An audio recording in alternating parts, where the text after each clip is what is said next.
सरस्वती माँ सरस्वती धरणी बचा। सबसे पहले आप हम सब श्री माता जी को प्रणाम करेंगे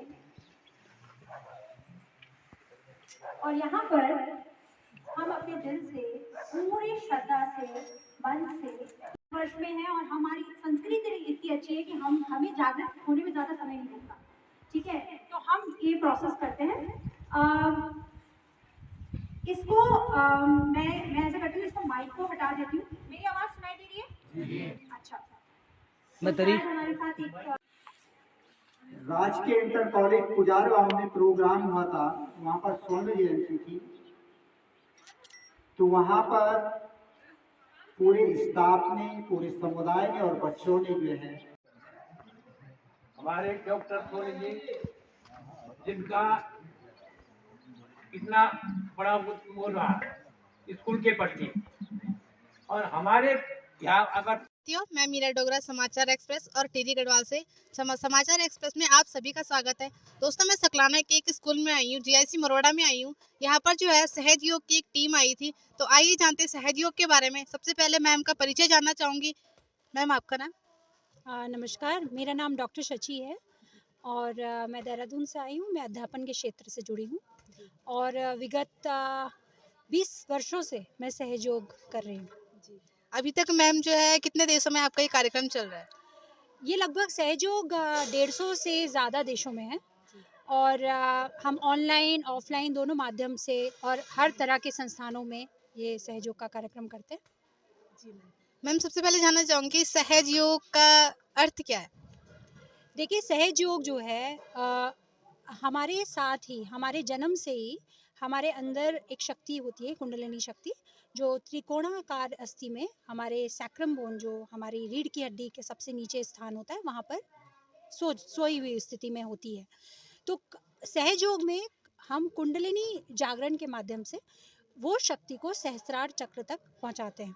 ये सहयोग श्री माता जी निर्मला द्वारा स्थापित किया गया है। 1970 से ये सहयोग श्री माता जी ने इसे शुरू किया और आज ये लगभग 150 देशों में लोग इसे रोज़ कर रहे हैं। कुंडलिनी शक्ति हमारे समस्त 7 चक्रों से गुजरते हुए हमारे समस्त 7 चक्रों को जागृत करके हमारे अंदर की शक्ति को जागृत करती है और हमें आसान करती है हमारे जीवन को आगे निरंतर बढ़ाने के लिए।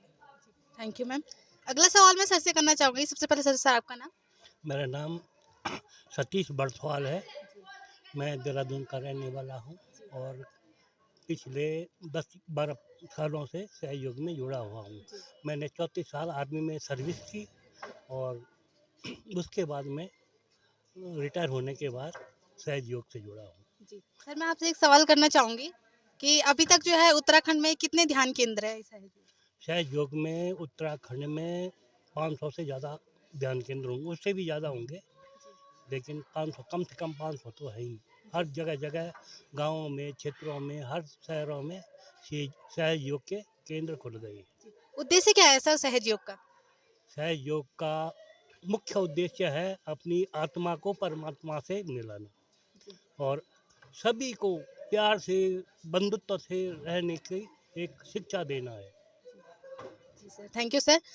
अगला सवाल मैं सर से करना चाहूँगी। सबसे पहले सर आपका नाम? मेरा नाम रमेश चंद पैन्यूली। सर, मैं आपसे एक सवाल करना चाहूँगी, सहज योग के जो क्या फ़ायदे हैं? सहज योग की जो है बहुत सारे फायदे हैं और हर एज ग्रुप और हर प्रोफेशन के लिए जो है इसमें फ़ायदे ही फ़ायदे हैं। अगर मैं बात करूँ, मैं टीचर हूँ, एज ए टीचर मैं बताता हूँ कि टीचर को क्या बेनिफिट मिलेंगे। और टीचर का डायरेक्ट रिलेशन होता है स्टूडेंट से। तो स्टूडेंट अगर सहज योग कंटिन्यूस करता है तो उसकी कंसंट्रेशन पावर अच्छी होगी, उसके अंदर क्रिएटिविटी जो है डेवलप होती है और जो है बच्चे की मेमोरी हो गई, रिकॉलिंग, ये सब चीज़ जो है बढ़ती है। बच्चे की जो है आईक्यू है वो इंक्रीज़ होगी, ईक्यू भी जो है डेवलप होती है। तो बच्चे का जो है हम बोल सकते हैं एक स्टूडेंट का होलिस्टिक डेवलपमेंट, जिसको कि हम बोलते हैं सर्वांगीण विकास होता है अगर बच्चा जो है सहयोग कंटिन्यूस करता है। कितने मेंबर आप लोग सर आज यहाँ पर आए हैं? आज हम यहाँ पर जो है 9 मेंबर लोग आए हैं देहरादून टीम से। जी, थैंक यू सर। अगला सवाल मैं सर से करना चाहूँगी। सर, जब जो है कभी-कभार ऐसा होता है हमारे हाथ या पैर जो है अचानक से सुन्न हो जाते हैं, तो उस स्थिति में हमें क्या करना चाहिए?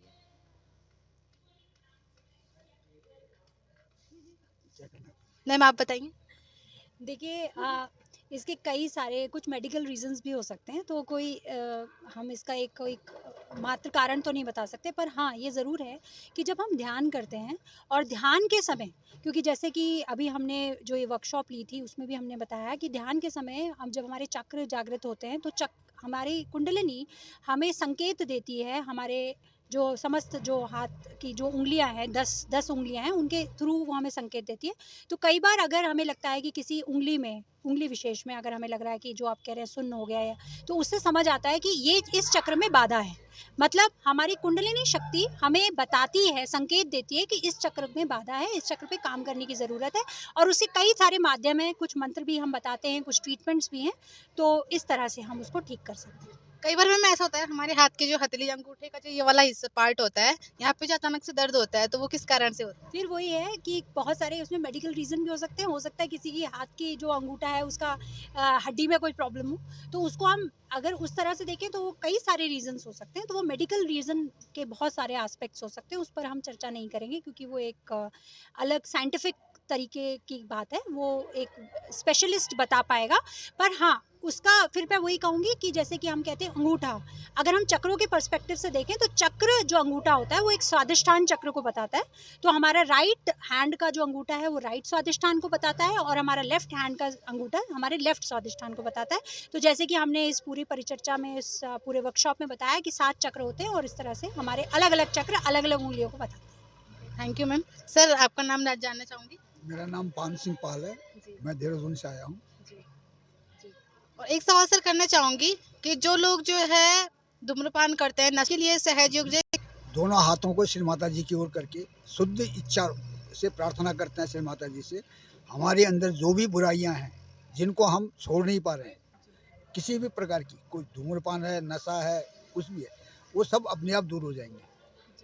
थैंक यू और सर। आपको पता भी नहीं चलेगा कब आपका ये छूटा कोई भी चीज़ है। पर हम भी करते थे, सभी करते थे लगभग पहले, जब से हम सहयोग में आए, लगभग 20 साल से हम भी हैं सहयोग में, 20-25 साल से। तब से सर हमारे चैनल से जो है, एक मिनट सर एक मिनट जायसवाल। जी सर आज का जो कार्यक्रम हुआ है हमारे चैनल के माध्यम से जो आप लोगों को किस तरीके से संदेश देना चाहते हैं? जी, मैं यही संदेश देना चाहूँगा कि सहयोग ऐसा कोई नई चीज़ नहीं है। ये हमारे कुरानों में, पुराण में सब चीज़ इसके बारे में व्याख्या है। तो अगर हम उस चीज़ से इसको समझ पाएँ तो बहुत ही बेहतर है, क्योंकि हम भगवानों को आज से नहीं, हमारे पूर्वज ले लीजिए, उनके पूर्वज ले लीजिए, भगवान को हम जानते ही हैं। बस एक ये तरीका है भगवान को और अच्छे से महसूस करने का।